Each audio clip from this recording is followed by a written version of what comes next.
Good morning, students.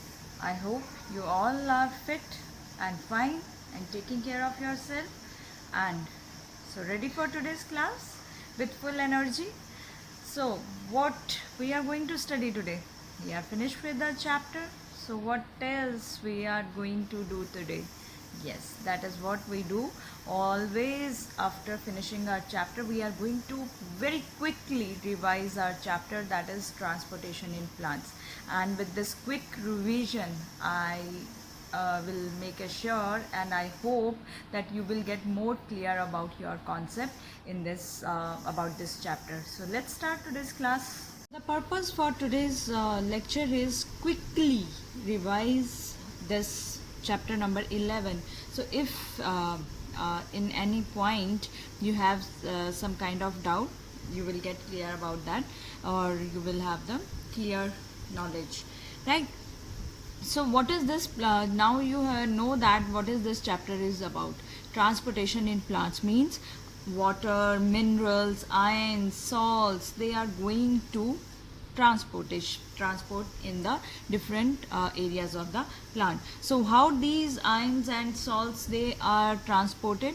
These ions and salts they are absorbed by these root hairs. So water, minerals, ions, salts, they are absorbed by the root hair, and through roots they are transported to the leaves and other parts of the plants. So how do plants actually obtain ions and salts?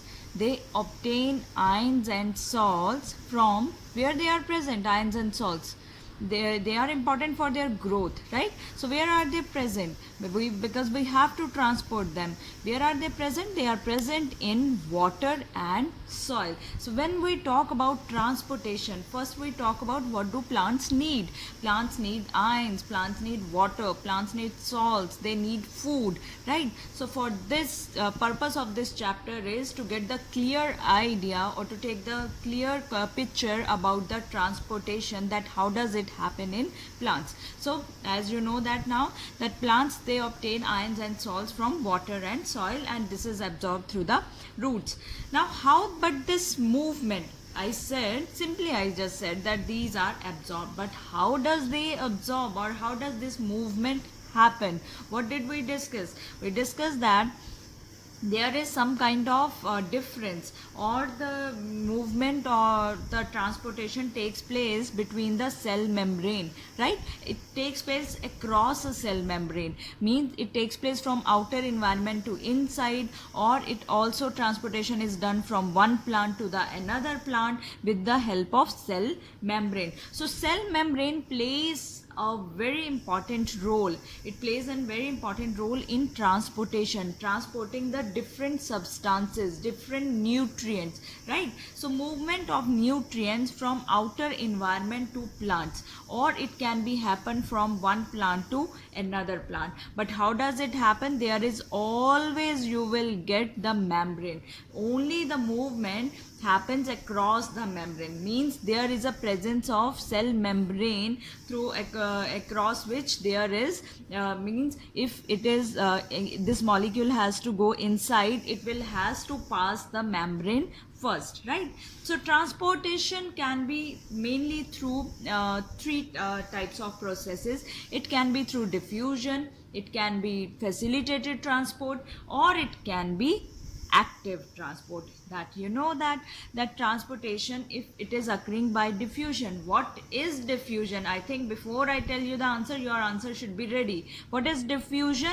Movement of substances or molecules from region of higher concentration to lower concentration. Means this, which kind of process this is a passive process, and it always occurs along the concentration gradient. See how the movement is taking place from higher region to the lower region, or from higher concentration to the lower concentration. Means you don't need any kind of energy, you need only the difference in the the concentrations. Now second is the facilitated transport.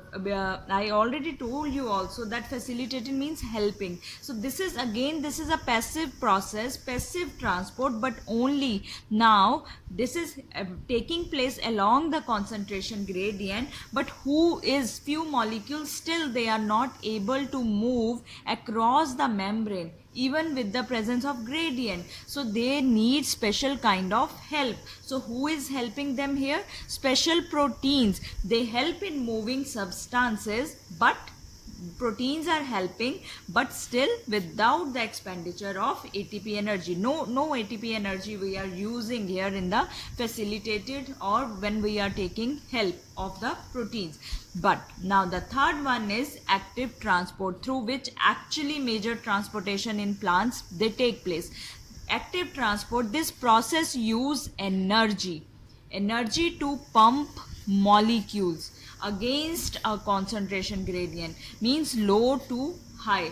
If inner side environment is like 50, it's like inner side environment is 80 and outside it is 20. Now it still the movement from low to high concentration takes place. So this is against the concentration gradient, and when you are moving something against the channel, then you have to apply some energy, then you have to apply some force more strongerly, or with the more stronger efforts you have to put if you are moving against the concentration gradient. So what they have used a word pump.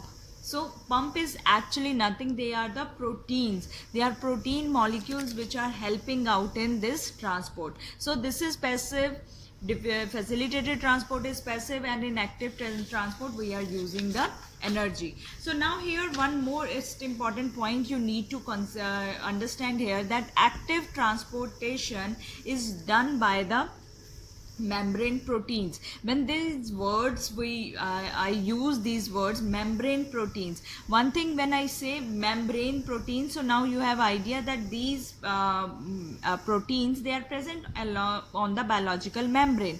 But what is the function of these proteins?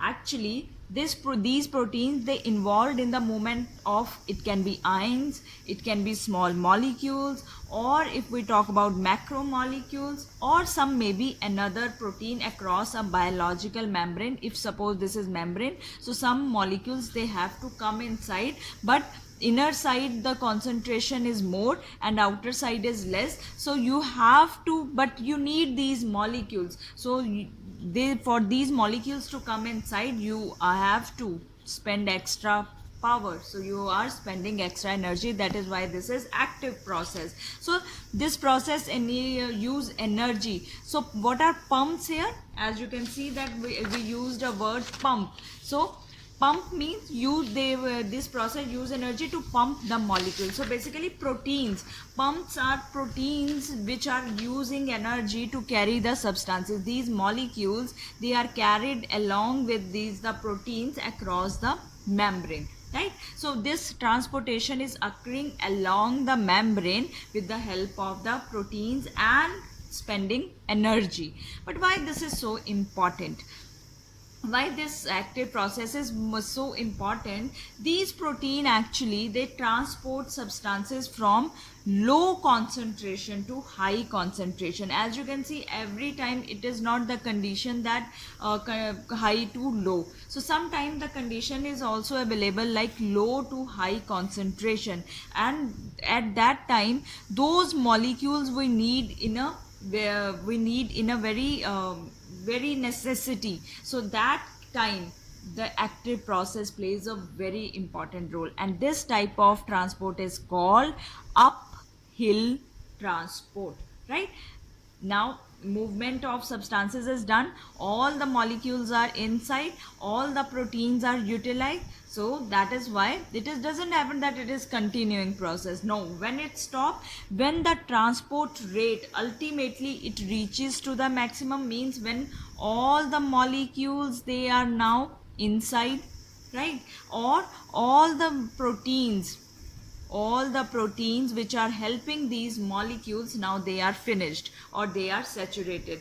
That time this process stop. So active process, three things are very important. It is done with the help of membrane proteins, right? It is very specific for the molecules and very sensitive to the inhibitors also, because ATP, you are using ATP, so we are using enzymes.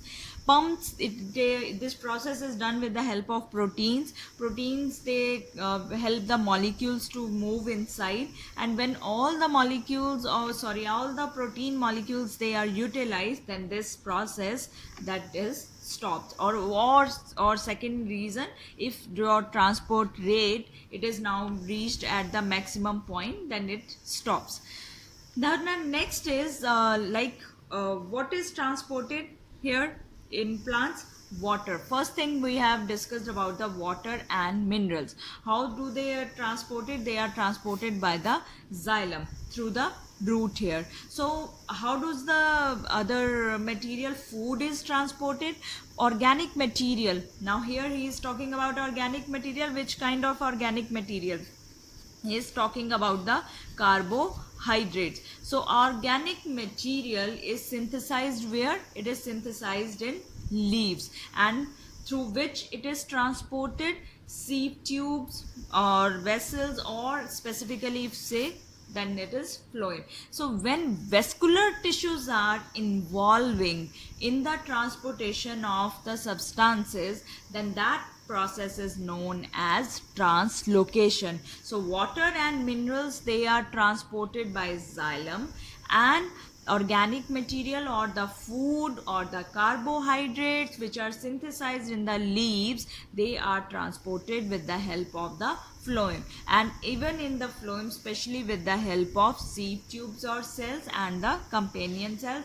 And in case of xylem, it is the xylem vessels which play main role in the transportation of water and minerals to a certain height. So in next revision video, I am going to talk about the other important things from this chapter.